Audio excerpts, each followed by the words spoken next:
Hello, my name is Larry Reif, and I would like to welcome you to the first episode of Thinking Upside Down.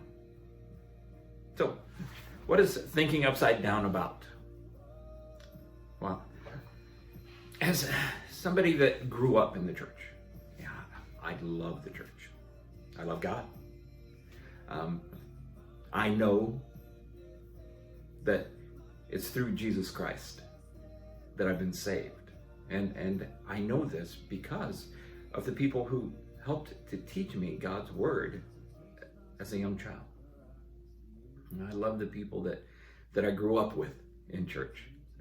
I love my leaders, my friends, my family, that I met there. And most of all, as I've already said, I love God. I'm so thankful that Jesus found me and you worthy to die for, so we could once again have a chance at life. With that understanding, I went on to join the ministry. I worked in the ministry both professionally and as a volunteer. I went to seminary and got my master's degree in biblical study, and all because I love God. And I want others to get to know him as well. But now, in recent years, I've noticed a trend. It seems that, unfortunately, something's going on. Something where people tend to be leaving the church. Not only leaving the church, but ultimately turning their backs on God as well. I gotta be honest, it's kind of heartbreaking. I've watched this happen, and over the years I tried to develop a theory as to why this was happening, to see if I couldn't find something to do to help stop it from happening. But I've noticed year over year, it just seems to be happening more and more. And I'm not just talking about people that grew up in the church or live in the church. I'm talking about leaders in the church seem to be turning their backs on God. People who once committed themselves to God, to ministry, to missions overseas, helping to teach others about God and who he is and what he's done for us. They tend to be turning their back on God right now, many of them. Friends, family, people I grew up with are turning their backs on God. After having some conversations with some people that I know about why they had decided that following God wasn't for them, I went to the Word to confirm or disconfirm whatever it was they were telling me, right? And see, where they were getting what they were getting. I started talking to other people, from the church to see what their thoughts were and their opinions were. And most importantly, I went to prayer. I went to God and I started asking him, God, what's going on right now? What's causing this to happen? And after spending some prayer, quite a few sleepless nights, I felt like I heard God say, they don't know me. To which I was confused. I mean, what do you mean they don't know you, God? These people, many of them committed their lives to you before turning their backs on you. What do you mean they don't know you?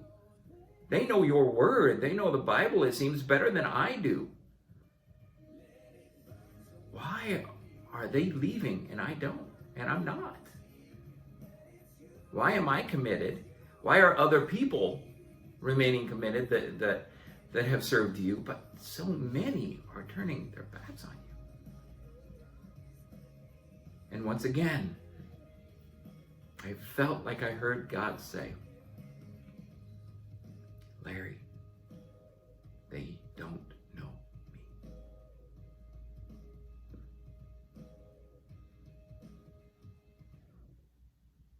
So I took that. I asked God to help me understand. I started talking to people again and asking them what was going on in their lives, what was stopping them from following Christ and worshiping Him. And I listened even closer, you know, and sure enough, I started to understand. They don't know Him. A lot of people in the church that grew up worshiping and loving God really don't know Him. Not because our leaders did a terrible job, but really more than anything because it seems like there was a lack of mentoring going on. You know, people would come to know Christ, they would come to know God, and people would work with them to help them to understand that they were sinners and they needed saved. And then they started going to church, and they started getting taught the same thing everybody else had been taught that had been going to church their entire lives. And so, as a result, it seems to me that a lot of the basic foundations of Christianity were overlooked. You know, they were taught that they were sinners that needed saved. But they didn't truly understand what it meant to be a sinner, if that makes sense to you. They didn't truly understand what being a sinner does to the kingdom, what being a sinner does to the earth, what being a sinner does to our neighbors.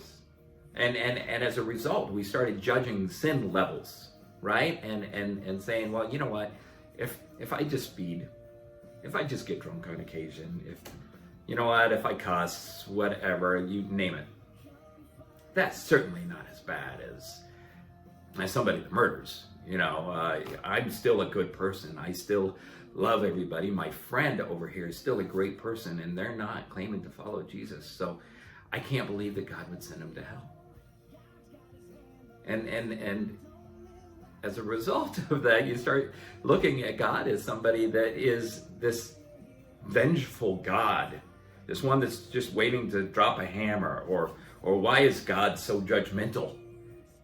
These people are nice, loving people. I can't believe he would send them to hell because they're nice, great, loving people. He's just too judgmental for me. But what you're forgetting is not only is whoever you're talking about a sinner that deserves separation from Christ, but you are as well. I am as well. And it's hard to understand because we don't understand what our sin does. So,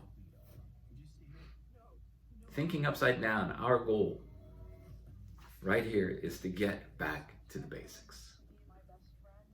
I promised I harped so much on what sin does that I think you might feel like this is going to be a depressing series, and it's not.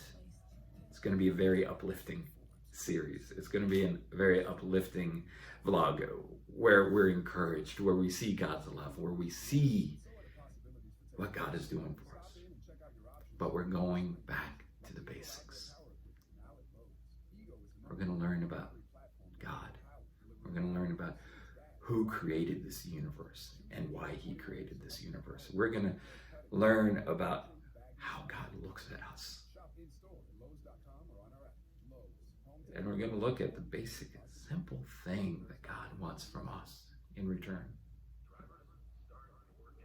So, who's thinking upside down for? Are you one of those people that I talked about? Are you one of those people that used to know and love God and claimed to worship Him and grew disillusioned for some reason, bought the lie of Satan somewhere along the line that God wasn't who He says He is? And I sure hope Thinking Upside Down is for you.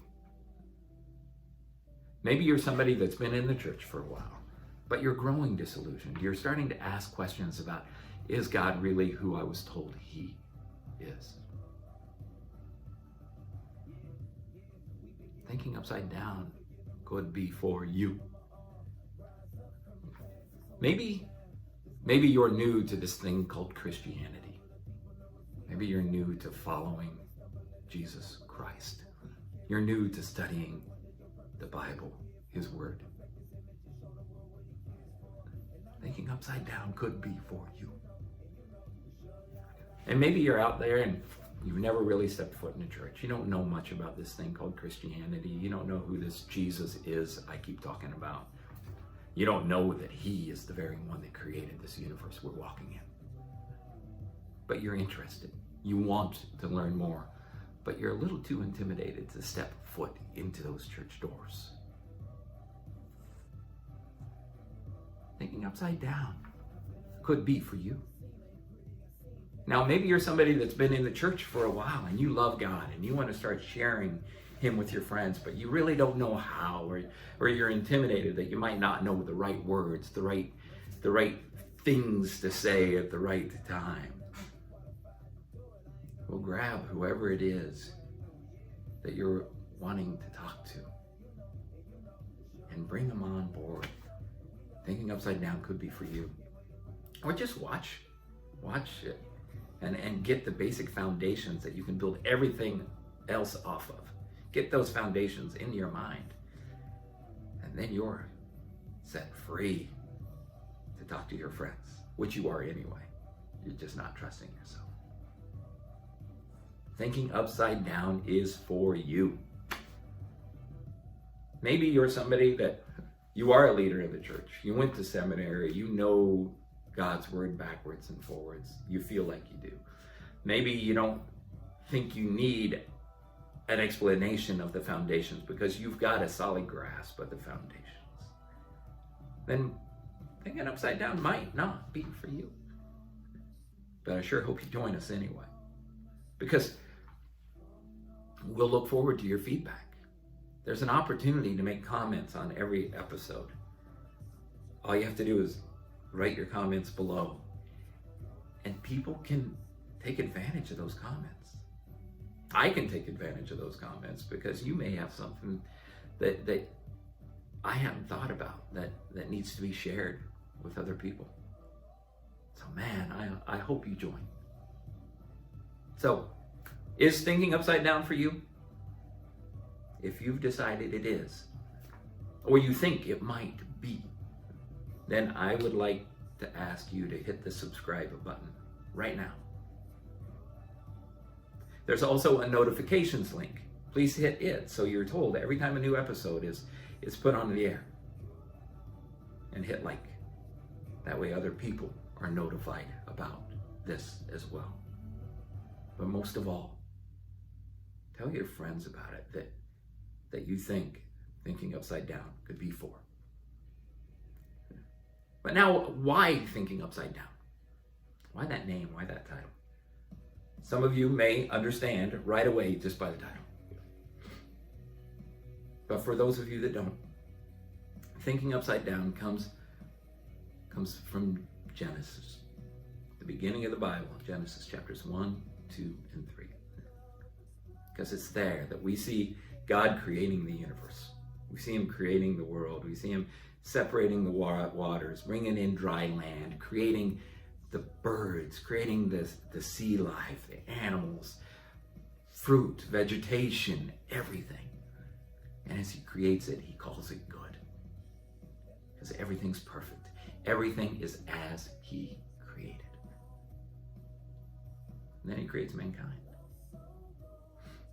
And he puts us in charge of everything he just created, and it is good. Mankind gets along well with the rest of God's creation. So much so that the animals come to Adam. Adam looks at them, gets to know them, gets to know their personalities, gets to know what they like, what they enjoy, all of that. And then he names them. everything's good. Mankind is friends with the world. Everything's getting along. There's no sickness, there's no disease, there's no pain, there's no hurt.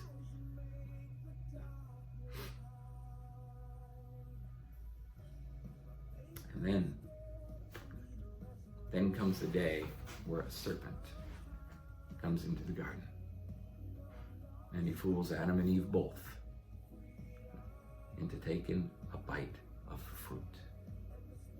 A fruit that God told them they shouldn't eat. And he promised them, on the day they eat of that fruit, they will surely die. Well, as soon as they took that bite of the fruit, they did die. Now, they may have been walking around physically. They didn't drop down and stop breathing, but they died. Because at that moment, they stopped being who God created them to be.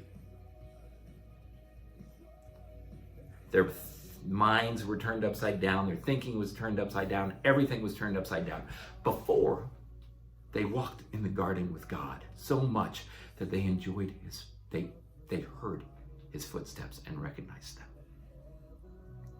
After, they heard his footsteps and ran and hid. They were created to be in union with God, in relationship with God, in his image. And now, they're afraid of God and they run and hide from him. Death comes into the world. Thorns start to grow on these flowers that Adam used to tend. The creation is turned upside down and they give their dominion of the universe over to Satan. And we've been stuck in this upside down world ever since. You see, our natural way of thinking now is upside down. It's the opposite of how God created us to think. So when we go into God's word and we're reading it, it's hard to make sense of it. And there's certain things we read that sometimes make us mad because we're like, that can't be right. That can't be true. But it is. It just doesn't seem right because we think upside down, backwards of how God created us to think right now. So the goal of thinking upside down is to help turn an upside down world right side up by putting our focus once again on God, on God's word. Our goal of thinking upside down is to once again put our focus on God, to once again run to God. So when we hear him whispering in our ears, we don't reject it, we don't run away from it, we don't hide from it, we run to it. And the only way we can do that is by going to God's word, by going to prayer, by listening to him, and by fighting against many instincts. So once again, I want to ask you, is thinking upside down for you? Oh man, I hope it is. I hope to see you again on this next episode. Once again, if it is, I'd like to ask that you hit the subscribe button and hit the notifications button so you know when the next episode comes up. And tell your friends. I promise each episode is going to be between 15 and 30 minutes long. I don't want it to be too long. I look at your time as valuable, and I want you to have plenty of time to sit back and think about what we talked about each time a new episode is aired. Until then, God bless, and I'll see you next time.